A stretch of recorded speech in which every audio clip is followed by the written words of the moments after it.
সকাল প্রিয় দর্শক, চ্যানেল 24 এর নিয়মিত স্বাস্থ্য বিষয়ক আয়োজন নাফকো ফার্মা পিএলসি নিবেদিত সুস্থতায় প্রতিদিন থেকে সবাইকে আমন্ত্রণ জানাচ্ছি আমি ডাক্তার সাদিয়া সুলতানা। দর্শক, এই অনুষ্ঠানে আমরা কথা বলি বিভিন্ন ধরনের স্বাস্থ্য সমস্যা নিয়ে, চেষ্টা করি বিশেষজ্ঞ অতিথির মাধ্যমে সমস্যার সমাধান আপনাদের কাছে পৌঁছে দিতে। আজকে যে বিষয় নিয়ে আমরা কথা বলতে যাচ্ছি তা প্রায় প্রতি ঘরেই দেখা যায়, তা হচ্ছে বিভিন্ন ধরনের জয়েন্টে ব্যথা এবং কারো কারো তার পাশে হাড়েও ব্যথা থাকে।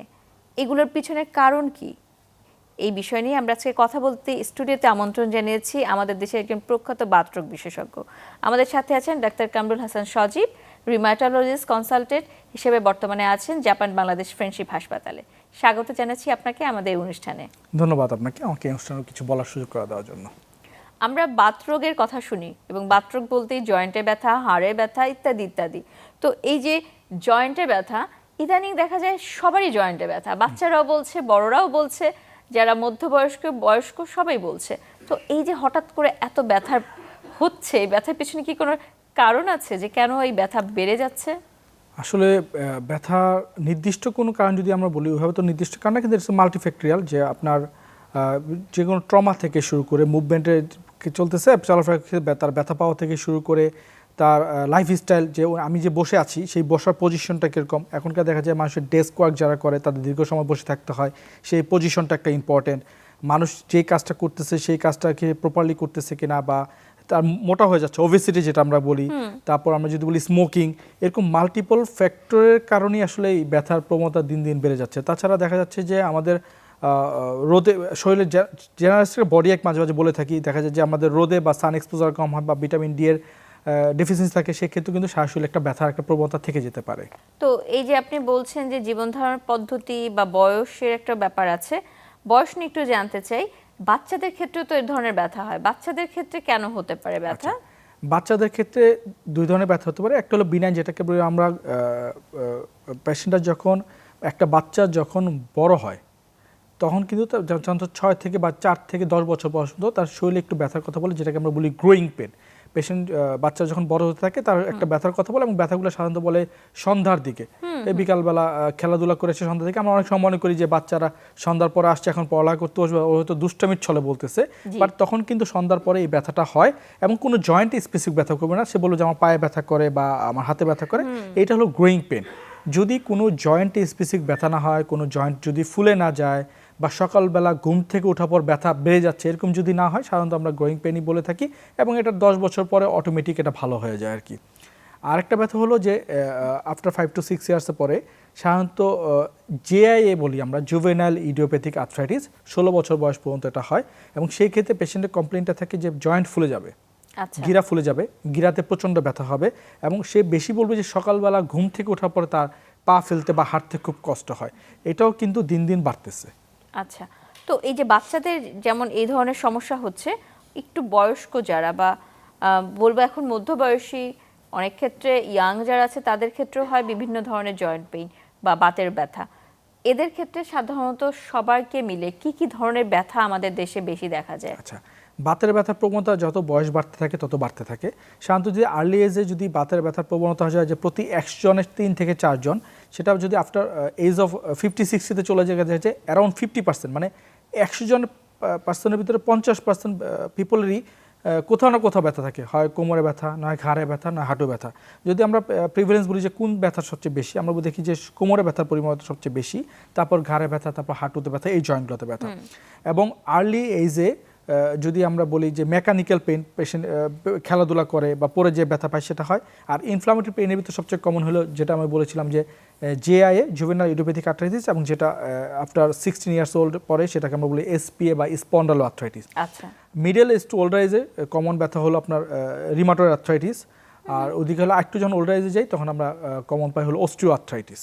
এই যে ব্যথাগুলো হচ্ছে, বিভিন্ন ধরনের ব্যথার কথা এক একজন বলে, ব্যথার ধরন দেখে কি বোঝা যাবে যে কোনটি কি ধরনের রোগ? হ্যাঁ, অনেকটা গেস করা যায়। ব্যথা আমরা ফার্স্টে ভাগ করি দুই ধরনের, একটা হলো ট্রমাটিক, একটা হলো এট্রমাটিক। মানে একটা হলো ব্যথাযুক্ত, আপনি ব্যথা পেয়েছেন, ট্রমা হয়েছে, সেখান থেকে এক ধরনের ব্যথা হতে পারে, যেমন অ্যাঙ্কেল স্প্রেন হতে পারে, নি ফুলে যেতে পারে। সাধারণত এটাই বেশি হয় যে পা মোচড়, আমরা বলি যে মোচড় খেয়েছে, পা মোচড় খেয়েছে, সেক্ষেত্রে অ্যাঙ্কেল স্প্রেন হয়, এটা একটা ব্যথা। একটা হলো যে কোনো ট্রমা পাইনি, পেশেন্ট এসে বলে স্যার আমি কোথাও কোনো ব্যথা পাইনি কিন্তু হঠাৎ করে আমার ব্যথা, এটাকে বলি আমরা হলো জয়েন্ট পেইন যদি হয় সেখানে দুই ধরনের ব্যথা হতে পারে, একটা হলো মেকানিক্যাল, একটা হলো ইনফ্লামেটরি। মেকানিক্যাল পেইনটা হলো যে আপনি যত হাঁটবেন ব্যথা, বা আপনি যত মুভমেন্ট করবেন ব্যথা তত বাড়বে। আর ইনফ্লামেটরি পেইনটা হলো আপনি যত রেস্টে থাকবেন তত ব্যথা বাড়বে। পেশেন্ট আপনাকে বলবে স্যার মধ্যরাতে আমি যখন শুয়ে থাকি, যত শুয়ে থাকি রাত যত গভীর হয় আমার শরীরের ব্যথা বাড়তে থাকে, অথবা সকালবেলা ঘুম থেকে ওঠার পর আমার শরীরটা খুব জ্যাম হয়ে আছে, আমি নড়াচড়া করতে খুব কষ্ট হয়, আধা ঘন্টা 1 ঘন্টা পর বা দুপুরের পর, অনেকে বলে যে দুপুর 10টা 11টা রোদ ওঠার আগ পর্যন্ত আমার শরীরে ব্যথা থাকে। এইটা মূলত হলো ইনফ্লামেটরি পেইন। এই পেইনটা দেখি আমরা ডিফারেন্সিয়েট করতে পারি যে আসলে আমরা কি মেকানিক্যাল পেইনের দিকে যাচ্ছি না ইনফ্লামেটরি পেইন। তখন তার ওই ইনফ্লামেটরি পেইনকে ফার্স্ট আমরা আইডেন্টিফাই করি, তারপর তার ধরন পড়ে যে তার যদি কোমর ব্যথা, শুধু কোমরে ব্যথা, ঘাড় ব্যথা, নাকি তার গিরায় গিরায় ব্যথা, সেটা আবার আমরা ডিফারেন্সিয়েট করতে হয় যে তার বড় বড় গিরাতে ব্যথা কিনা, যেমন হাঁটুতে ব্যথা বা অ্যাঙ্কেলে ব্যথা বা শোল্ডার ব্যথা। এটা আবার কিছু রোগ আছে যেমন রিমাটয়েড আর্থ্রাইটিস, সেটা মেইনলি হয় হলো হাতের আঙ্গুল, পায়ের আঙ্গুলে ব্যথা। সো এক একটা ব্যথার ধরনের বা ইনভলভমেন্টের উপর ভিত্তি করে আমরা রোগ আমরা চিন্তা করতে পারি আর কি। তো এই যে বিভিন্ন ধরনের রোগ হচ্ছে, এই রোগগুলোর পাশাপাশি আমরা শুনি যে হাঁটুর মধ্যে বা বিভিন্ন জয়েন্টে নাকি সংক্রমণও হতে পারে, এই ব্যাপারটি কি সত্যি? সেটা হলো আসলে ইনফেক্টিভ আর্থ্রাইটিস। আমরা এটা একটু দুইভাবে ভাগ করি, রিঅ্যাক্টিভ আর্থ্রাইটিস, একটা ইনফেক্টিভ আর্থ্রাইটিস। রিঅ্যাক্টিভ আর্থ্রাইটিস মনে করেন আপনার শরীরে কোথাও একটা ইনফেকশন, শরীরের কোথাও, যেমন ভাইরাল জ্বর, যেমন আমরা সবচেয়ে কমন দেখি চিকুনগুনিয়া ভাইরাসের ক্ষেত্রে। শরীরের জ্বর হলো চিকুনগুনিয়া, কিন্তু সারা শরীরে ওই ভাইরাসের রিঅ্যাকশনে সারা শরীরে জয়েন্টে জয়েন্টে ব্যথা হয়। সেক্ষেত্রে মজা হলো জয়েন্টের ভিতর কিন্তু সেই ইনফেকশনটা থাকে না, ইনফেকশন থাকে শরীরে কিন্তু তার রিঅ্যাকশনের কারণে জয়েন্টে ব্যথা হয়, সেটাকে আমরা বলি রিঅ্যাক্টিভ আর্থ্রাইটিস, ইনফেকশনের রিঅ্যাকশনে। আরেকটা হলো ইনফেকশন এজেন্ট বা অর্গানিজম সরাসরি জয়েন্টকে ইনভলভ করতে পারে। সেই ক্ষেত্রে সাধারণত লার্জ জয়েন্টটা হয়। বডিতে যদি কারো ইনফেকশন থাকে সেখান থেকে সেপসিস হয়ে জয়েন্টকে ইনভলভ হতে পারে। কোনো পেশেন্ট ব্যথা পেয়েছে সেখান থেকেও তার ছিলে গেছে, সেখান থেকেও তার ইনফেকশন হতে পারে। অনেক সময় আমরা জয়েন্টে প্রসিডিউর করতে যাই, সেখান থেকে ইনফেকশন হতে পারে। সেক্ষেত্রে সাধারণত একটা জয়েন্টে হয়, মানে রিঅ্যাক্টিভ আর্থ্রাইটিসের ক্ষেত্রে যেমন মাল্টিপল জয়েন্টে হয়, ইনফেক্টিভ আর্থ্রাইটিসের সাধারণত একটা জয়েন্টই হয়, এবং ওই একটা জয়েন্টে প্রচণ্ড রকম ফুলে যায়, ব্যথা হয়, লাল হয়, এবং সেক্ষেত্রে ইনফেকশনের জন্য হয় বা টিবির জন্য সাধারণত আমাদের ইনফেক্টিভ আর্থ্রাইটিসটা হতে পারে। তার মানে অনেক কারণ আছে এই বিভিন্ন ধরনের জয়েন্টের ব্যথার পিছনে। একটু পিছনে যেতে চাই, বাচ্চাদের ক্ষেত্রে আপনি একটি রোগের কথা বলেছেন যে বাচ্চাদের ক্ষেত্রে এমনি এমনি গ্রোয়িং পেইন হচ্ছে, আবার হচ্ছে জুভেনাইল ইডিওপ্যাথিক আর্থ্রাইটিস নামে আরেকটি রোগ হচ্ছে। পাশাপাশি আরেকটি সমস্যা দেখা যায়, এবং এটি বিশেষ করে গ্রামাঞ্চলে খুব বেশি আসে, যে বাচ্চারা তাদের বিভিন্ন জয়েন্টে ব্যথা হচ্ছে এবং তাদেরকে পরবর্তীতে বলা হয় এটা হচ্ছে বাত জ্বর, এবং বাত জ্বরের চিকিৎসা হয়। এই ব্যাপারে একটু জানতে চাই, এটি আসলে কতটুকু সাধারণ রোগ? বাত জ্বর একটা সময় প্রিভিলেন্স অনেক বেশি ছিল, বাট এখন বাত জ্বর প্রিভিলেন্স অনেক কম। কারণ কি, আগে গলার ইনফেকশনটা খুব বেশি হতো, এবং গলার ইনফেকশন থেকেই সাধারণত বাত জ্বরের যেটা হয়, আমরা একটু পরে আবার বলবো। আর এখন যেহেতু প্রচুর অ্যান্টিবায়োটিক ইউজ হচ্ছে, সে মেল ইউজও হচ্ছে প্রচুর, এখন সেই গলার ইনফেকশনের জন্য যে বাত জ্বর, সেই প্রিভিলেন্স আসলেই অনেক কম, নাম্বার 1। নাম্বার 2 হলো বাত জ্বরের ব্যথা কখনোই 3 থেকে 6 মাসের বেশি থাকবে না। মানে কারো যদি, কারণ বুঝতে হবে যে এই বাত জ্বর কিন্তু মূলত জয়েন্টের রোগ না, এটা হলো হার্টের রোগ। আচ্ছা, ও জয়েন্টকে আক্রমণ করে, কিন্তু আলটিমেটলি সে জয়েন্টে থাকবে না, সে হার্টে যে বাসা বাঁধবে এবং হার্টের বাল্বকে ড্যামেজ করবে।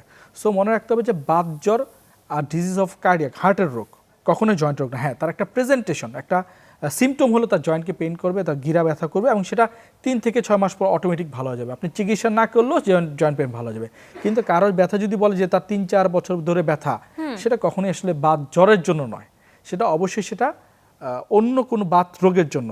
আমরা অনেকেই বুঝে থাকি বাত জ্বর মানেই মনে হয় যেই সবাই বলে আমার বাত জ্বর হয়েছে, বাট মনে রাখতে হবে যে বাত জ্বর কিন্তু অ্যাকচুয়ালি জয়েন্টের ডিজিজ না, বাত জ্বর হার্টের ডিজিজ। ও হার্টকে আলটিমেটলি যে ইনভলভ করবে, মাঝখান থেকে জয়েন্টকে মানে আক্রমণ করে যাবে আর কি। আমরা অনেক সময় বলি যে কিস দ্য বা licks the joint, bite the heart, সে জয়েন্টকে টাচ করে যাবে কিন্তু হার্টে যে সে কামড়টা দিবে। এটা যদি আমরা সহজ বাংলা ভাষায় বলে থাকি বাত জ্বর। সুতরাং কারো যদি 1 বছর 2 বছর 3 বছর ধরে ব্যথা থাকে, আসলে অ্যাকচুয়ালি এটা বাত জ্বর না, আমাকে অন্য কারণ খুঁজতে হবে। জি অবশ্যই। তো এই যে ফোলা জাতীয় যে রোগগুলো আছে জয়েন্ট পেইন, এর মধ্যে বয়স্কদের ক্ষেত্রে দেখা যায় যে তাদের একটি সমস্যা হয়, যেটি আপনি একটু আগেও বলছেন, রিউমাটয়েড আর্থ্রাইটিস।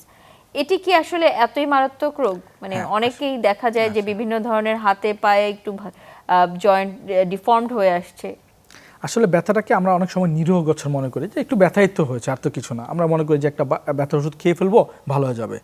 বাট ইনফ্লামেটরি আর্থ্রাইটিসগুলো কিন্তু একটু খারাপ টাইপের বলে, যদি প্রপার সময় ট্রিটমেন্ট না করা হয়, এর সামাজিক এবং আর্থিক ক্ষতি কিন্তু অনেক।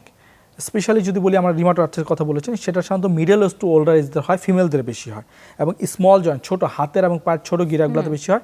এবং এটা যদি প্রপার ট্রিটমেন্ট না হয় প্রথম 2 বছরের মধ্যেই তার হাত পায়ের জয়েন্ট সব বাঁকা হয়ে যাবে।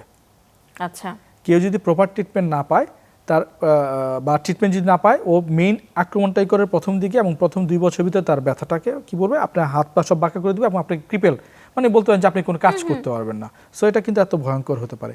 শুধু এটাই না, সে আমরা সাধারণত মনে করি বাত রোগ বলতে শুধু জয়েন্টকে ইনভলভ করে, আসলে কিন্তু তা না। বাত রোগের বিভিন্ন বাত রোগ সেটা আছে যে মাথার মানে চুল থেকে শুরু করে পায়ের নখ যে কোনো জায়গায় সে আক্রমণ করতে পারে। এবং রিউমাটয়েড আর্থ্রাইটিস কিন্তু ব্রেন থেকে শুরু করে, নার্ভ থেকে শুরু করে চোখ, ইভেন মানুষকে ব্লাইন্ড করে ফেলতে পারে, তার লাংসটাকে শক্ত বা ফাইব্রোসিস বলি সেটা করে ফেলতে পারে, তার লিভার ড্যামেজ করতে পারে, তার নার্ভ ড্যামেজ করতে পারে। সো তার রক্ত ব্রোনমেরোতে আক্রমণ করে রক্তের প্রোডাকশন কমায় দিতে পারে। সো রিউমাটয়েড আর্থ্রাইটিস কিন্তু একটা মাল্টি সিস্টেম ডিজিজ, সেটা শুধু জয়েন্টকে যে আক্রমণ করবে তা না, এবং সেটা যদি প্রপার ট্রিটমেন্ট না করা হয় বডির বিভিন্ন অঙ্গকেও সে আক্রমণ করতে পারে। তো রিউমাটয়েড আর্থ্রাইটিস যেমন অনেক কিছুতে আক্রান্ত করে ফেলে, এবং এই রোগগুলোর ক্ষেত্রে সাধারণত রোগ নির্ণয়ের পদ্ধতি কিভাবে? আচ্ছা, প্রথম কথা বলি আমরা হলো সিমটম। প্রথম কথা, রোগের উপসর্গটা কি? It is mechanical pain or inflammatory. আমি আগেই বলেছি যে পেশেন্টের ব্যথাটা কি ইনফ্লামেটরি কিনা, মানে রেস্টে বাড়ে কিনা। এই পেশেন্টগুলো টিপিক্যাল বলবো যে আমার জয়েন্ট ফোলা, নাম্বার 1। নাম্বার 2 হবে যে সকালবেলা ঘুম থেকে উঠলে আমি হার্ট মুভ করতে পারি না। সকালবেলা ঘুম থেকে উঠলে আমি বিছানা থেকে নামতে গেলে পা মাটিতে পাড়া দিতে পারি না। এবং যত দিন যায় আস্তে আস্তে কাজ করতে করতে একটু একটু ব্যথা কমে। তার মানে এই সিমটমটাই আপনাকে টার্গেট করবে যে আসলে এটা inflammatory pain or mechanical pain. তখন আমরা যদি দেখি স্মল জয়েন্টকে ইনভলভ করা, ছোটো জয়েন্টগুলোকে, এবং সেটা যদি সব জায়গায় একই রকমভাবে ইনভলভ হয়, তখন আমরা ইনভেস্টিগেশনে যাই। আমরা সিবিসি করি, মানে রক্ত পরীক্ষা করি, কিছু অ্যান্টিবডি আছে আর এনটিসিসিপি, সেগুলো যদি পজিটিভ হয় তাহলে আমরা ধরে নিই যে তার রিউমাটয়েড আর্থ্রাইটিস আছে। পরীক্ষা নিরীক্ষার কথা যে থাকে, এবং আমাদের দেশে তো সবাই পরীক্ষা করতেই পছন্দ করে, ব্যথা হলেই যদি যেই জয়েন্টেই হোক না কেন কি করতে হবে সবার প্রথমে? আসলে এইভাবে বলাটা খুব মুশকিল, কিন্তু আমরা বেসলাইন কিছু পরীক্ষা করে থাকি, যেমন সিবিসি, ইএসআর। সেখানে দেখা যায় যে ইনফ্লামেটরি পেন হলে ডাব্লিউবিসি কাউন্ট বা শ্বেত রক্তকণিকা সেটা পরিমাণ বেড়ে যেতে পারে, ইএসআর যেটা আছে সেটা বেড়ে যেতে পারে, সিআরপি আমরা করতে পারি। ইনফ্লামেটরি পেন সাধারণত সিআরপি বেশি থাকে। এছাড়া আমরা যেহেতু আমরা এখানে দীর্ঘমেয়াদী ওষুধ দিই বা ডিএমআরস দিই বা কিছুদিন ব্যথা ওষুধ খেতে হয়, সেক্ষেত্রে একই সাথে আমরা একটু লিভার কিডনিটা চেক করে দিই যে ওনার বডি এই ওষুধগুলোর জন্য ফিট আর প্রিপেয়ার্ড কিনা। আর বাকি টেস্টগুলো ডিপেন্ড করে যে ওনার ব্যথার প্যাটার্ন কীরকম বা আমরা কী রোগ চিন্তা করতেছি সেটার উপর। তো যদি এই ধরনের ইনফ্ল্যামেটরি জয়েন্ট পেইনগুলো যেগুলো হচ্ছে বা রোগগুলো হচ্ছে, সেগুলোর মধ্যে কোনগুলো পড়ছে, আর যেগুলো মেকানিক্যাল আপনি বলছেন যে না অন্য কারণে কোনো রোগের কারণে হচ্ছে না, সেগুলোর ক্ষেত্রে কোনগুলো পড়ছে? মেকানিক্যাল পেনের ভিতর সবচেয়ে কমন হলো অস্টিওআর্থ্রাইটিস। সেটা সাধারণত ওল্ডার এজে হয়, আফটার 50-60 ইয়ার্স উপর হয়, এবং সেখানে দুটা জয়েন্টের মাঝখানে যে কার্টিলেজ থাকে, কার্টিলেজ নরম হাড় বলি সহজ ভাষায়, সেটা আস্তে আস্তে ক্ষয় হয়ে যায় আর কি, সেটার জন্য হয়। ওটা হলো অস্টিওআর্থ্রাইটিস, এবং সেটার জন্য আসলে অ্যাকচুয়ালি তেমন কোনো ইনভেস্টিগেশন লাগে না, একমাত্র এক্সরে ছাড়া। এক্সরে করে আমরা দেখি যে আসলে তার জয়েন্টটা কতটুকু ড্যামেজ হলো আর কি। আর যখন ইনফ্লামেটরি পেইন দেখি তখন তো সে বলে দিলাম যে এটা বিভিন্ন, এবং মনে রাখতে হবে যে অস্টিওআর্থ্রাইটিসে মেইনলি ইনভলভ করে হলো যেগুলো ওজন বহনকারী জয়েন্ট, যেমন হাঁটু, হিপ বা লোয়ার ব্যাক, এই জয়েন্টগুলোকে ইনভলভ করে। আর ইনফ্লামেটরি আর্থ্রাইটিস আসলে যে কোনো জয়েন্টকে ইনভলভ করতে পারে। তখন এছাড়া ছোটো জয়েন্ট, বড় জয়েন্ট, এবং সেই জয়েন্টগুলোতে মাল্টিপল জয়েন্ট হবে, ফুলে যাবে, সেখান থেকে আমরা সেটা ডায়াগনোসিস করে থাকি সাধারণত। এই যে মেকানিক্যালের কথা বলছেন, এটা হচ্ছে কি একটু বয়স্ক যারা তাদের ক্ষেত্রে হচ্ছে, কিন্তু আমাদের দেশে তো এখন দেখা যায় যে অল্প বয়সী মহিলারা আসছে চিকিৎসকের কাছে, অনেক ছেলেরাও আসছে ইদানিং চিকিৎসকের কাছে, এবং তাদেরকেও বলা হয় যে না তাদের হয়তো মেকানিক্যাল পেইন। এইটার পিছনে কারণ আসলে ব্যাপারটা হবে যে মেকানিক্যাল, ওই যে বললাম যে হিস্ট্রিটা প্রপারলি নিতে হবে, নাম্বার 1। নাম্বার 2, আমাদের দেশে একটা কমন প্রচলিত ভুল ধারণা আছে যে আমরা যখন এক্সরে করি কিছু ডিজেনারেটিভ চেঞ্জ থাকে। মনে রাখতে হবে যে আপনার বয়স যত বাড়তে থাকবে ডিজেনারেটিভ চেঞ্জ হতে থাকবে। আমরা একটা মেশিন টাইপ, যে কোনো মেশিনে যেমন ক্ষয় আছে আমাদেরও কিন্তু একটা ক্ষয় আছে। সো আপনি 25-30 বছর বয়স যদি আপনি এক্সরে করেন, হাঁটুতে হয়তো মাইল্ড একটু ডিজেনারেটিভ চেঞ্জ থাকতে পারে, এক্সরে লাম্বার এক্সরে, কোমর এক্সরে করলে মাইল্ড ডিজেনারেটিভ চেঞ্জ থাকতে পারে। অনেকে এটাতে ভয় পায় যে ক্ষয় আছে, এই ক্ষয়টা একবার যখন তার মাথায় ঢুকে সেখান থেকে আর সে বের হতে পারে না। কিন্তু মনে রাখতে হবে যে ওই ক্ষয় তার ব্যথার কারণ নয়। এই জিনিসটা ন্যাচারাল প্রসেস। আপনার বয়স যত বাড়তে থাকবে ক্ষয় তত বাড়তে থাকবে। হ্যাঁ, একটা সময় পরে যে হয়তো ক্ষয়টা খুব বেশি হবে তখন হয়তো তার ব্যথাটা হতে পারে, কিন্তু নর্মালি টুকটাক ক্ষয়ের জন্য কিন্তু আসলে কোনো ব্যথা হয় না। আমাকে আইডেন্টিফাই করতে হবে যে এই ব্যথাটার জন্য অ্যাকচুয়ালি আদার্স কোনো কজ আছে কিনা। আচ্ছা, এই যে আপনি বলছেন যে আদার কজ খুঁজে বের করতে হবে বা অন্যান্য যেই কারণগুলো আছে সেগুলো বের করতে হবে, এই বের করার পিছনে তো অবশ্যই আপনি প্রথম দিকে বলছেন যে রোগের ইতিহাস জানতে হবে। যদি এরকম হয় যে তার আপনার কথা মতো যে তার ইনফ্ল্যামেটরি ব্যথা বা বিভিন্ন কারণে, আমরা যেমন রিউমাটয়েড আর্থ্রাইটিসের কথা শুনেছি, এর পাশাপাশি আরো কিছু রোগের কথা শুনতে চাই যে আর কি কি সমস্যা হতে পারে। যেমন ইয়ং এজে একটা অন্যতম ব্যথার কারণ হলো স্পন্ডালোআর্থ্রাইটিস। প্রায় প্রতি 100 জনের ভিতরে, আমাদের দেশের স্টাডি ছিল কপকড স্টাডি, সেই স্টাডিতে দেখা যাচ্ছে প্রায় 1.5 জন, মানে 100 জনের ভিতরে 1.5 জন বা 200 জন চিন্তা করি 3 জন মানুষ কোনো না কোনোভাবে এই স্পন্ডালোআর্থ্রাইটিস রোগে আক্রান্ত হয়। আচ্ছা। এবং সেটা সাধারণত হয় 18 থেকে 45 বছরের ভিতরে। আমরা সাধারণত একটা ভ্রান্ত ধারণা করি যে এত জোয়ান বয়স বা ইয়ং এজে কেন তার বাতরোগ হবে। কিছু কিছু বাতরোগ ইয়ং এজেই হয়, যুবকদের হয় বা যুবতীদের হয়, এবং কিছু কিছু বাতরোগ মধ্যবয়স্ক থেকে ওল্ডার বা বৃদ্ধদের হয়। সুতরাং এসপি একটা অন্যতম প্রধান রোগ যেটা আসলে ইয়ং এজে হয় এবং ছেলে মেয়ে দুইজনেই হতে থাকে, এবং তার অন্যতম প্রধান জায়গায় আক্রমণ জায়গা হলো কোমর ব্যথা এবং হলো ঘাড়ে ব্যথা। এবং কারো যদি ব্যথা ইয়ং এজে, যুবক বা যুবতীদের 18 থেকে 45 বছরের ভিতরে কারো ব্যথা যদি 3 মাসের বেশি থাকে, ক্রনিক পেইন বলবো আমরা, এবং তখনই তাকে প্রপারলি ইভালুয়েট করতে হবে হি অর শি ওনারা কি এই রোগে আক্রান্ত হচ্ছে কিনা। এছাড়া গর্ভবতী এজ যেটা বলি, রিপ্রোডাক্টিভ এজ, ফিমেলদের একটা কমন রোগ, একটা কমন হলো এসিলি, সিস্টেমিক লুপাস ইরিথেমাটোসাস। সেই ক্ষেত্রে রোগে হয় গিরায় গিরায় ব্যথা হয়, চুল পড়ে যায়, মুখে দেখা যায় গালের ভিতরে লাল র্যাশ হয়, মুখের ভিতরে ঘা হয়। সো এই রোগটা কিন্তু ইয়ং এজের রোগ। একটি রোগের কথা শুনছি যেটা হচ্ছে গিয়ে মহিলাদের হয়, এবং সেই রোগটি সম্পর্কে একটু জানতে চাই যে কেন হচ্ছে এবং কি করতে হবে। এটা কি বলতেছিলাম যে রিপ্রোডাক্টিভ এজ বা গর্ভবতী বয়স যেটা, সেই বয়স হচ্ছে বেশি হয়। এটা হলো সিস্টেমিক লুপাস ইরিথেমাটোসাস বা এসিলি। নামটা একটু কঠিন, কিন্তু সংক্ষেপে বলি আমরা এসিলি বলি। এসিলি রোগটা হলো এমন একটা রোগ যেটা শরীরের যে কোনো অঙ্গকে সে আঘাত করতে পারে। আমি ফার্স্টে বলছি যে ওই মাথার চুল থেকে শুরু করে পায়ের নখ, যে কোনো জায়গায় সে আঘাত করতে পারে।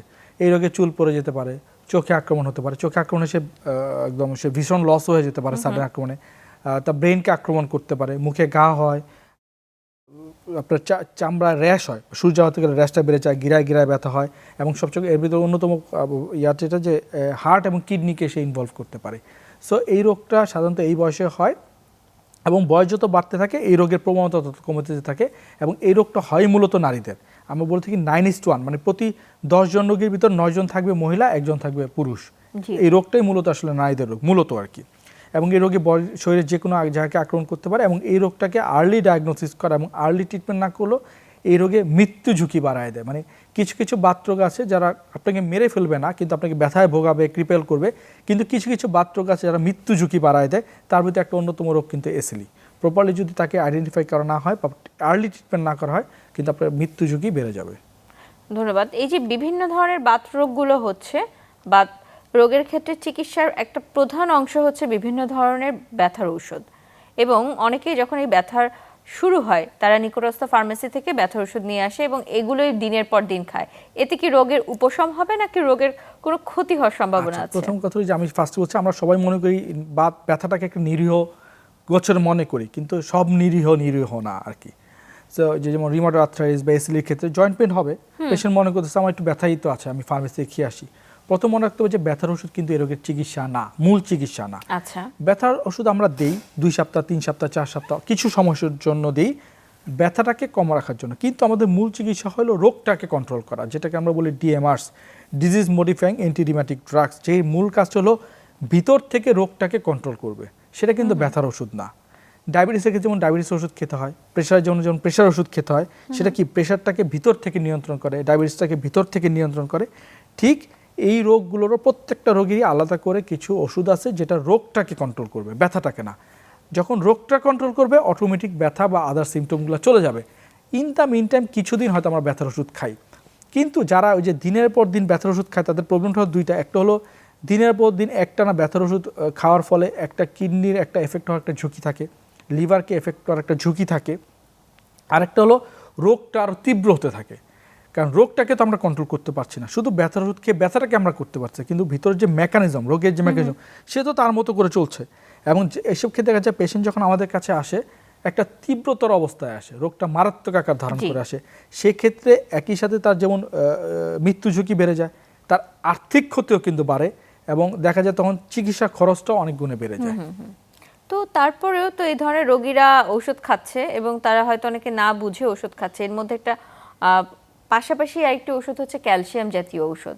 অনেকে এগুলো নিজে থেকে খায়, এটা কি উপকারী? আচ্ছা, ব্যাপারটা হলো যে আপনি ক্যালসিয়াম বা ভিটামিন ডি এগুলো তো সাপ্লিমেন্ট, একটা এজের পর আফটার 45-50 পরে ভিটামিন ডি সাপ্লিমেন্ট সবারই কম বেশি লাগে।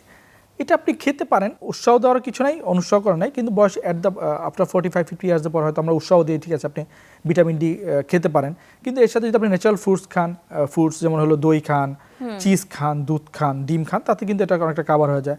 আপনি যদি সূর্যালোতে কিছুক্ষণ এক্সপোজার থাকেন তাহলে কিন্তু আপনার এটা কাভার আপ হয়ে যায়। এইটা অ্যাকচুয়ালি যদি বাতের ব্যথা হয়, অ্যাকচুয়ালি এটার কোনো উপকারিতা পাবে না, পাবে কিছু প্লেসেবো ইফেক্ট থাকবে, বা মনে করেন ভিটামিন ডি এর অভাবে হয়তো মাইল্ড কিছু বডি এক থাকে, সেটা হয়তো কিছু ইমপ্রুভমেন্ট পাবে, কিন্তু অ্যাকচুয়ালি বাত রোগের অ্যাকচুয়ালি ব্যথার তেমন কোনো ইমপ্রুভমেন্ট হবে না। জি, তো অনেক ক্ষেত্রে এরকমও হয় যে তাদেরকে ইনজেকশন দিতে হয়। আচ্ছা, এবং অনেক চিকিৎসক পরামর্শ দেন ইনজেকশন গ্রহণ করতে। এই ব্যাপারটি কখন দিতে হবে বা অপারেশন কখন লাগতে আচ্ছা, পারে? ইনজেকশন দুই রকমের, একটা হলো ইমিডিয়েট পেইন কমানোর জন্য একটা জয়েন্ট ইনজেকশন দিই আমরা, আর একটা হলো বায়োলজিক্স বলি, যেটা হলো পেশেন্ট রোগ কন্ট্রোল করার জন্য। মনে করেন একটা পেশেন্ট তীব্র ব্যথা নিয়ে আসছে, হাঁটু ব্যথা বা কোনো একটা গিরা ব্যথা, সে চলাফেরাই করতে পারতেছে না এখন এই মুহূর্তে। যদি এমন কন্ডিশন হয় যে তাকে ব্যথার ওষুধ দিলে বা ওষুধ দিলে সেটা কাজ করতে একটু সময় লাগে, এই সময়টুকুর তার পেইনটাকে বা ব্যথাটাকে কমানোর জন্য বা তাকে স্বস্তি দেওয়ার জন্য তখন আমরা ইন্ট্রা-আর্টিকুলার স্টেরয়েড দিই। যদি কোনো ইনফেকশন না থাকে, আমাকে দেখতে হবে জয়েন্টে কোনো ইনফেকশন আছে কিনা, সেটা এক্সক্লুড করে নিতে হবে, তখন আমরা দিই। এবং এটা দেওয়ার ফলে যে পানিতে যদি জয়েন্টের ভিতরে পানি থাকে, ফ্লুইড থাকে, ইনফ্লামেটরি ফ্লুইড, সেটা আমরা বের করে দিই এবং একটু স্টেরয়েড দিলে তার পেইনটা একটা ইমিডিয়েট রিলিফ পায়। সেটা হলো immediate relief, not treatment of the ডিজিজের ট্রিটমেন্ট না। ডিজিজের ট্রিটমেন্ট আমাকে ড্রাগ দিয়ে করতে হবে, এবং সেই ক্ষেত্রে কারো কারো ক্ষেত্রে বায়োলজিক্স লাগে, যেটা একটু দামি ড্রাগ, সেটা হলো আমরা ইনজেক্টেবল ড্রাগ দিই, কারো কারো ক্ষেত্রে মাসে একবার, কারো কারো ক্ষেত্রে মাসে 2 বার দিই, সেটা হলো রোগটাকে কন্ট্রোল করার জন্য। সো দুই ধরনেরই আসলে ইনজেকশন আছে। তার মানে রোগের চিকিৎসা হবে রোগ অনুযায়ী, এবং সেটি ক্ষেত্রে দেখা যাবে যে যার যেটা প্রয়োজন সেই ওষুধটি গ্রহণ করবে। বাতের রোগের ক্ষেত্রে বা জয়েন্টের অনেক ব্যথাতেই বলা হয় যে তার ফিজিওথেরাপি বা ব্যায়াম করতে হবে। এই ব্যায়ামের ব্যাপারে একটু জানতে চাই। অনেকেই দেখা যায় যে হঠাৎ করে ব্যথা শুরু হয়েছে, সেইখানে ব্যায়াম করছে, আবার কেউ গরম বিভিন্ন ধরনের শেক দিচ্ছে, কোনটা কখন প্রযোজ্য? আচ্ছা, প্রথমত ব্যায়াম তো আসলে সবার জন্য প্রযোজ্য, ব্যায়াম ব্যাপারটাই সবার জন্য প্রযোজ্য, সুস্থ মানুষের জন্য প্রযোজ্য, অসুস্থ মানুষের জন্য প্রযোজ্য, ডিপেন্ড করবে কার গ্রহণ করার ক্ষমতা কতটুকু। মনে করেন একটা পেশেন্ট প্রচণ্ড ব্যথা নিয়ে আসছে, এখন যদি আমি তাকে ব্যায়াম দিই তাহলে কিন্তু তার ব্যথা আরও বেড়ে যাবে। তার মানে ব্যায়ামটা দিতে হবে তার পেশেন্টের জন্য কন্ডিশন স্টেবল হবে, তার জয়েন্টের মুভমেন্ট বাড়ানোর জন্য। তার জয়েন্ট, আমরা সাধারণত জানি যে ব্যথা হলে তার জয়েন্টের মুভমেন্ট কমে যায়, আশেপাশে মাসলগুলো নরম হয়ে যায় বা শুকিয়ে যায়, ডিজিজ অ্যাট্রফি বলি। ওই মাসলগুলোকে অ্যাক্টিভ করার জন্য, তার জয়েন্টকে অ্যাক্টিভ করার জন্য। এবং আমরা বলে থাকি যে ইনফ্লামেটরি পেইনে মুভ যত করবেন আপনার ব্যথা তত কমবে। তো ওটার জন্য প্রতিটা জয়েন্ট, মানে প্রতিটা রোগের জন্য বা সিমটমের জন্য স্পেসিফিক ওয়াইজ আমাদের ব্যায়াম আছে, সো সেই অনুযায়ী করতে হবে। কিন্তু মনে রাখতে হবে যে তীব্র ব্যথার সময় করলে হবে না, তীব্র ব্যথার সময় ব্যায়াম করলে কিন্তু আর ব্যথা বেড়ে যাবে। আরেকটা হলো গরম ছেক, ঠান্ডা ছেক। এটা সহজ ভাষায় বলি যে কেউ যদি অ্যাকিউট ব্যথা পায়, সাডেনলি ব্যথা পেল, এই সাডেন ব্যথার সময় বা আমি পরে যেয়ে ব্যথা পেয়েছি, এই অ্যাকিউট ব্যথার সময় বা পেইনের সময় হলো আসলে ঠান্ডা দিতে হবে, বরফের ছেক দিতে হবে 2 সপ্তাহ বা 3 সপ্তাহ পর্যন্ত। কিন্তু বা কারো ব্যথা যদি ক্রনিক পেইন হয়, যে 3 মাসের বেশি তার ব্যথা কন্টিনিউয়াস, সেক্ষেত্রে কিন্তু বরফের ছেক দিলে হবে না, সেক্ষেত্রে দিতে হবে গরম ছেক। কিন্তু আবার যে অ্যাকিউটলি ব্যথা পেয়েছে তাকে যদি আবার গরম ছেক দেওয়া হয় তখন কিন্তু তার ব্যথা আরও বেড়ে যাবে। সো যদি আমরা সহজ ভাষা বলি, তার যদি স্বল্প মেয়াদি একদম সাডেন অনসেট বা স্বল্প মেয়াদি ব্যথা হয়, সেই ক্ষেত্রে হলো বরফের ছেক। কারো যদি একটু দীর্ঘমেয়াদী ব্যথা থাকে লম্বা সময়, তার জন্য গরম ছেক। খুবই সুন্দরভাবে আপনি ব্যাখ্যা করেছেন যে কখন কোনটি করতে হবে। তো ব্যথা যদি হয়েই থাকে, ঘরে বসে কি প্রাথমিক অবস্থায় কিছু করা যায় কিনা? আসলে আবার বলতেছি, ব্যথাটা কিসের উপর সেটার উপর ডিপেন্ড করবে। আপনি মনে করেন একটু পরে যেয়ে ব্যথা পেলেন, স্প্রেইন হলো, সেটা আপনি ঘরে মানে যদি ডাক্তার দেখে কনফার্ম হওয়া ভালো যে ফ্র্যাকচার হয়েছে কিনা, বা আপনি ইমিডিয়েটের জন্য আপনি রেস্ট দিবেন। আমরা সবসময় কি করি, পরে যেয়ে ব্যথা পেলে প্রথমে যে পা ঝাড়া দিই, হাত ঝাড়া দিই, মালিশ করি। বাট লিগামেন্টে ট্রেয়ার যখন বা স্প্রেন হয়, এই কাজগুলো লিগামেন্ট পেইনটাকে আরও বাড়ায় দিবে, ইনজুরিটাকে বাড়ায় দিবে। কোনো ব্যথা হলে প্রথম কথা হলে তাকে রেস্ট দিতে হবে। এটা দিস ইজ দ্য মেন, মানে ফান্ডামেন্টাল, একদম প্রাথমিক যে আপনি ব্যথা পেয়েছেন মানে তার সাথে সাথে ওনাকে রেস্ট দিতে হবে। ওই জায়গাটাকে মোবিলাইজ করা যাবে না, একদম যদি যত কম মুভমেন্ট করা যায় সেটা চেষ্টা করতে হবে। সেখানে আপনি বরফের ছেক দিতে পারবেন এতটুকু পর্যন্ত। সর্বোচ্চ হয়তো আপনি ইমিডিয়েট জন্য হয়তো 1 বা 2টা ব্যথার ওষুধ খেতে পারেন, যদিও এভাবে খাওয়া উচিত না, কিন্তু তবুও বলেছে হয়তো ঘরে আপনি ডাক্তার কাছে যাওয়ার আগ পর্যন্ত হয়তো আপনি 1টা ডোজ খেলেন বা 2টা ডোজ খেলেন। কিন্তু মেন কথা হলো আমরা বলি আইস থেরাপি, রেস্ট, ইমুলেশন, আইস কম্প্রেশন, এবং পাটাকে বা পায়ে ব্যথা বা হাঁটলে একটু রেস্টকে, হাতটা উঠিয়ে রাখা, পাটা উঠিয়ে রাখা। এটা হলো অ্যাকিউট পেইনের ক্ষেত্রে এটাই ব্যথা। কিন্তু কারো যদি আসলে দীর্ঘমেয়াদী ব্যথা থাকে তাকে আসলে আলটিমেটলি ফিজিশিয়ানের বা রিমাটোলজিস্টের পরামর্শক্রমেই ওষুধ খাওয়া উচিত। জি, অবশ্যই। আমরা কথা বলতে বলতে অনুষ্ঠানের একদম শেষ পর্যায়ে চলে এসেছি। বিদায়ের আগে আমাদের দর্শকের উদ্দেশ্যে আপনার পরামর্শ একটু শুনে নিতে চাই সংক্ষেপে। দর্শকদের সঙ্গে আমাদের পরামর্শ হলো, প্রথম কথা হলো যে ব্যথাটাকে এত হালকাভাবে নেওয়া উচিত না। মনে রাখতে হবে যে এই ব্যথাটাই হয়তো পরবর্তীতে এমন কোনো কন্ডিশন ক্রিয়েট করবে যেটা আপনাকে আর্থিক এবং সামাজিক ক্ষতি অনেক গুণে বাড়ায় দিবে। সুতরাং আপনি ওষুধ খান, নিকটস্থ ডাক্তারের কাছে যান, সেই অনুযায়ী আপনি চিকিৎসাটা গ্রহণ করুন। জি, আপনাকে অসংখ্য ধন্যবাদ আপনার মূল্যবান সময় থেকে আমাদেরকে সময় দেওয়ার জন্য। আপনাকেও ধন্যবাদ। প্রিয় দর্শক, আজকে এখানেই শেষ করতে হচ্ছে। অবশ্যই যে কোনো ব্যথা হলে চিকিৎসকের পরামর্শ গ্রহণ করুন এবং তারপরই প্রয়োজনীয় ওষুধ গ্রহণ করুন। ভালো থাকুন, সুস্থ থাকুন।